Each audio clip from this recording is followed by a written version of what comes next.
I'm delighted to have you here today. We are celebrating the 33rd International Day, dedicated especially to women on 8 March each year.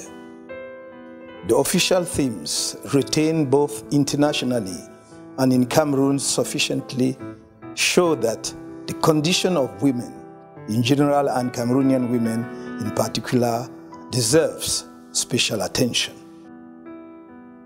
You are the majority of the population of our country. And as you know, this is not the first time I'm addressing you on the occasion of your day. I come to you this year in a particular context so that beyond the celebratory aspect, we discuss your specific situation and that of our country in general. I come as a husband, as a parent of women and girls, as a neighbor who, from earliest childhood, has watched the Cameroonian women at work day and night without break to feed her family and keep her head out of the water when the husband is unemployed, sick, or retired without a pension or with an uncertain pension. While everyone agrees on this crucial role of the woman as pillar of the family and therefore of society, it is the woman who is the most severely hit by excesses in which our society is plunged in the face of a helpless or indifferent, even complicit government.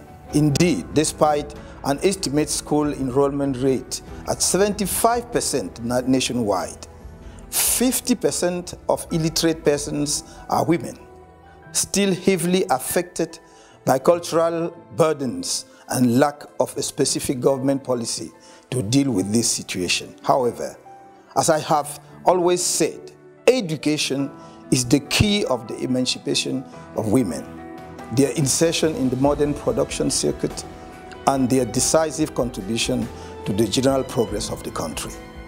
Je connais le drame des familles face à la situation de leurs jeunes filles qui attrapent des grossesses précoces et abandonnent l'école alors que l'on rêvait pour elles d'un avenir digne et radieux. Je sais les frustrations des femmes camerounaises face aux inégalités de traitement. Elles sont aussi bien formées que leurs congénères masculins, souvent très compétentes sur le plan professionnel, mais perçoivent parfois des rémunérations inférieures à celles de leurs collègues hommes et bien souvent ne reçoivent pas la promotion qu'elles méritent si elles n'acceptent pas des compromissions dégradantes, voire traumatisantes. Vous êtes des femmes politiques brillantes, mais vous êtes tenues en arrière-plan, confinées à l'animation et aux applaudissements et souvent placées sur les listes électorales à des positions où vous n'avez pas de chance d'être élu. Je ne peux passer sous silence les violences faites aux femmes, qui ne cessent de gagner du terrain dans notre pays. Selon un rapport des Nations Unies, le Cameroun serait en proie à ce phénomène. Tenez, plus de 50% des violences et agressions physiques sont perpétrées contre les femmes. Environ 52% des femmes ont subi des violences conjugales, dont 30,56% de violences physiques et environ 31% de violences sexuelles, parmi lesquelles 53% subissent de telles agressions depuis l'âge de 15 ans. 1,4% de femmes sont encore victimes de mutilations génitales. Dans 54% des cas, ces actes engendrent des troubles émotionnels durables, voire handicapants. Comment oublier les 14 jeunes femmes assassinées, victimes en série de crimes rituels au cours des années récentes au quartier Mimboma à Yaoundé? Comment oublier les nombreuses jeunes filles, souvent mineures, victimes de viols alors qu'elles vendent dans les rues ou d'inceste au sein de leur famille? Nous ne pouvons regarder tout cela sans rien faire. C'est pourquoi j'ai voulu en parler avec vous, afin que nous réfléchissions ensemble aux solutions adéquates pour y mettre un terme dans notre pays et concevions les politiques publiques appropriées qui puissent permettre à la femme camerounaise de tenir toute sa place et jouer pleinement son rôle dans la société nouvelle que le mouvement pour la renaissance du Cameroun propose au pays. Au MRC, nous voulons que la femme participe aux avant-postes à la construction du Cameroun nouveau, moderne et rayonnant que nous proposons dans un contrat de confiance avec elle et l'ensemble de notre peuple. Il ne s'agit pas de faire je ne sais quelle faveur à la femme camerounaise, qui n'en a pas besoin, mais de redresser une situation absurde d'infériorisation où elle est encore largement maintenue. Car se priver de l'intelligence et de la force contributive de 51% de la population, c'est condamner sûrement notre pays à la stagnation, si ce n'est à la régression. Par comparaison, on constate une accélération du développement des nations occidentales, à partir du moment où les femmes ont commencé à recouvrer la plénitude de leurs droits à la fin du 19e siècle et au début du 20e siècle. Nombre de pays d'Asie ont emboîté le pas de manière fulgurante sur ce chemin de développement parce qu'ils ont valorisé depuis des décennies le statut de leurs femmes au travail. This is why the CRM, from its conception and its creation, made the Cameroonian women the prominent figure, inspiring and galvanizing of the national renaissance. It has expressed it in an original way in its logo.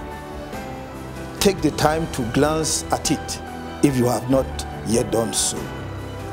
In the center of the setting, made of a blue sky, where the sun shines, there is a mobilized people, moving, led by a woman, but not any woman, a mother, dressed in a loincloth, tied above the chest, wearing a scarf in the purest Cameroonian tradition, and carrying her child firmly attached on her back in the African manner. With a haughty look, her gaze fixed on the horizon, she proudly wears the flag of the national renaissance and walks with a determined step towards the summit of the mountain, which she begins to climb. She leads men, young people, children and old people to victory. Mais notre attention vigilante au rôle déterminant de la femme dans la renaissance nationale ne s'arrête pas au symbole. Elle se traduit dans la vision innovante de notre parti pour la femme rurale, mère nourricière du pays et gardienne des valeurs sociales fondamentales de notre société. La femme Bayam Salam, Amazone des pistes rurales, qui brave les intempéries et les risques des OPEP pour approvisionner les marchés de nos villes en produits vivriers à des prix abordables pour les Camerounais, dont le pouvoir d'achat s'est réduit année après année comme une peau de chagrin. La femme entrepreneur moderne, en quête de soutien technique et financier approprié pour s'épanouir dans les circuits de l'industrie et du secteur tertiaire sur lesquels nous travaillons et dont les mécanismes seront rendus publics. Cependant, nous demeurons convaincus que l'éducation est le levier principal d'émancipation de la femme dans notre pays.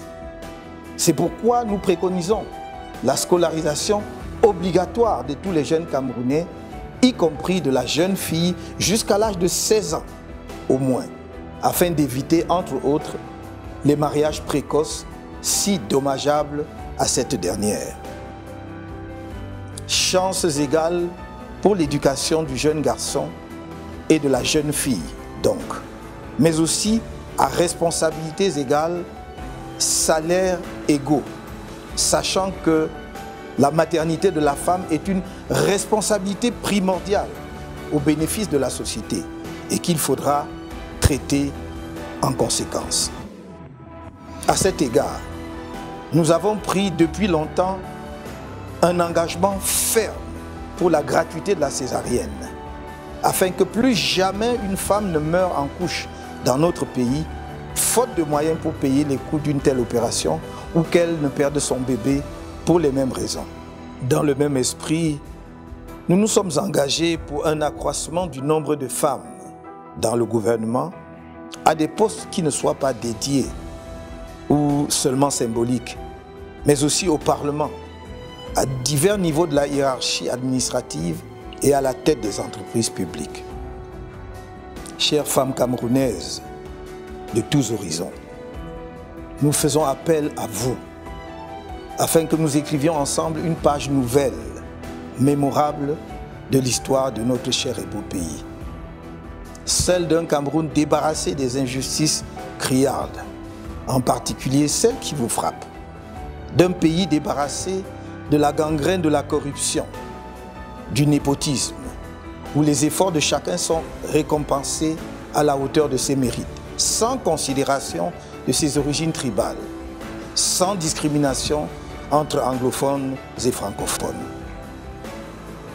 Nous voulons bâtir avec vous une nation unie, fondée sur le respect mutuel et la confiance. Je vous tends la main. Donnez-moi la vôtre pour que, par les urnes et dans la paix, nous réalisions en cette année 2018 le changement dont le Cameroun a besoin et que réclament tous ses enfants de toutes les origines et de toutes les sensibilités politiques. Je vous souhaite une agréable journée du 8 mars, dans la mesure et la dignité. Vive la femme camerounaise, long live Cameroun.